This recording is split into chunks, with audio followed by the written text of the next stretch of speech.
Би анх удаа амьдралдаа найз хүнтэй олж үзсэн. Тэр нэгэн өдөр тэр зүгээр л яваад гисэн. Намайг нэг юм өөрчилсөн. Энэ бол ерөөсөө алдагдал биш. Энэ бол чиний эхлэлийн тухай. Анх удаа би нэг найз хүнтэй олж исэн юм аа. Амар сайн. Би ч мөр айгүй жаргалтай хүн байсан байхгүй юу? Би бүр нэг юм амар айдастай явдаг байсан байхгүй юу? Тэр минь надаас салчуул яана. Тэр одоо юу хийж байгаа л гээд. Тэгж явсараад тэр надаас бүр залхаад тэгээд нэг л өдөр салсан. Тэгээд би салсныхаа бараг дараа 7 хоног хөлсөн баха. Манай ангийн хүүхдхгүй юу? Тэгээ би үзэж явах вэ. Үзчихвэл гоё шүү. Тэгээ манай анги одоо бит хоёр зүгээр шүү. Би ингээд хичээлдээ сууж байгаа л зүгээр л ингээд харангууд л яагаад ч юм тий. Хамт байсан бодлоод ингээд бодогдоод нүднээс нөлөөлөлт тусаад амар ичмээр заяа. Тэгэл би нэг хэд хоногийн дараа ойлгож байгаа байхгүй. Тэгээд интернет дээр хайдаг бичлэгүүд үзээд хэрхэн яаж нэг тэр хүнээ хайх вэ тий. Хэрхэн яаж буцааж авах вэ гэж хайж үзсэн. Тэгснийхаа дараа би нэг өөртөө нэг юм дадал суулгалсан аахгүй юу? Тэр одоо явцсан юм чинь одоо буцаж ахиж ирэхгүй. Тийм болохоор зүгээр л бүх чат устгаал, бүх зургийг устгаал unfriend хийвэл юм уу? Тэгэл явъя гэж бодсон. Анхандаа бүр амар нэг санаа өвддөг байсан аахгүй яг энд. Анхандаа бүр амар хэцүү байдаг гэсэн юм. Бүр ерөөсөө бүр ингээд өдөр шөнөгүй бодогдоод. Би ингээ бүр өөлж майлаад солиорч өгсөн. Тэгээд нэг юм байдэн штэ. Чи тэр хүнийг өдөрдөж чадахгүй тэр хүн өөрийнхөө сонголтыг л хийнэ. Тэгээд би өдөр болгоно гэж бодсон. Одоо би ганцаараа тэр явсан. Би хүнийг бол өдөрдөж чадахгүй. Харин би өөрөө яаж тэр зүйлд ингээд хариулт үзүүлэх өдөрдөж чадах болохоор зүгээр л эрийг явъя тийм болсон. Надад сурах зүйл юу вэ? Ерөөсөө тэндээсээ зогтаагүй. Зогтох юм бол улам хэцүү бол. Дараа нь одоо дараач үерхэн гэж надад тэнд орчлого байхгүй л. Гэхдээ ер нь миний бодсноор хэрвээ дараа нь надад ийм тохиолдол гарах юм бол би одоо яаж аргалахаа мэддэг болно шүү дээ.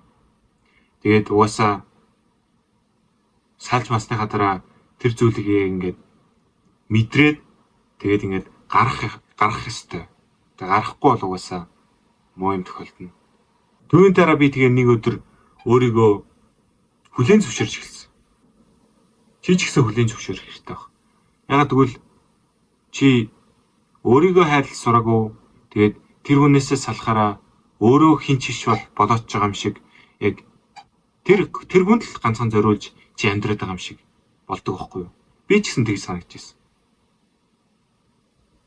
Тийм болохоор би ингээд яг тэр салах үйл явцын дараа ингээд ганцаараа байхдаа айгүй тухтай байхыг хичээсэн байхгүй юу? Одоо өсвөр насны эрэгтэйчүүд ялангуяа бид нар найз хүнтэй болох юмсаа л гэж боддог байхгүй юу? Чаддаг идүүд нь амар чадчихдаг. Тэгээ маниус одоо яг над шиг тийм өөртөө итгэлгүй ч юм уу хүмүүстэй ярьдаггүй охтуудтай ерөөсө харьцаж чаддаггүй болохоор тийм боломж гардаг байхгүй юу? Тиймээс яг тэр хүнээсээ одоо салаад тэгээд ахиж буцаж нийлмэргүй л байвал бүх зургийг устгах. Тэгээд чи хүнийг өдөрдөж чадахгүй өөрийнхөө хариу үйлдэлийг л өдөрдөж чаддаг гэдгийг ойлгох хэрэгтэй. Тэгэл зүгээр яваалаа болоо. Тэгвэл салсан ба салслаар л байна сте. Болдог юм болдгороо л болдог гэж хүмүүс ярьдаг. Тэгээд тэр нас зарим тал дээр үнэн, зарим тал дээр авдлаа. Энэ нөхцөлд бол яг болдог юм болдгороо л болдог байхгүй юу? Яг үл чи тэр хүнийг өдөрдөж чадахгүй. Буцаач ирээч. Instagram дээр ч юм уу Facebook дээр ингээд зургийг нэг хараад сталкертад явах нь ч бас хайшаа чинь тий. Тэхгүй шүү. Зүгээр л хөдлөөл дараач хүн рүү явах хэрэгтэй.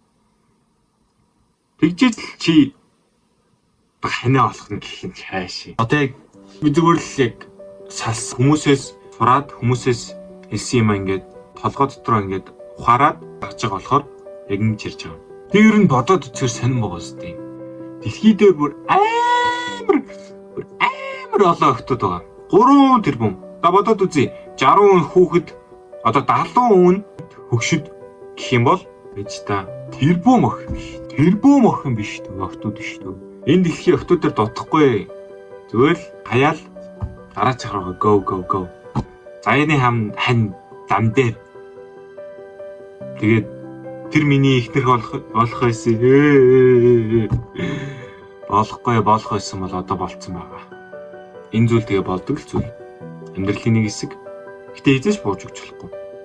Учир нь дараагийн боломж гэж байгаа. Чи өөрийгөө хөгжүүлэх боломж. Чи өөрийгөө тэр хүнд илүү сайнаар харуулах боломж байгаа байхгүй юу? Тийм болохоор би яг өөртөө яг тэр майндсетээс олгоцсон байна. Майндсет. Тэгээ та нарыг ч гэсэн майндсетээ хийлгээ зүгээр л их л гэдгийг өрмөр. Яг тэгвэл Монголд ерөөсөө ийм ярьдаггүй. Тэгээд ийм ярьдгүйс болоод хүмүүс бол амар хохирж байгаа юм шиг санагддаг.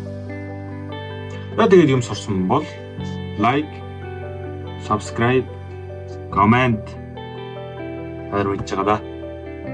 Баяртай. Би ихтэй өөрийгөө үзээд амар кринжлэх.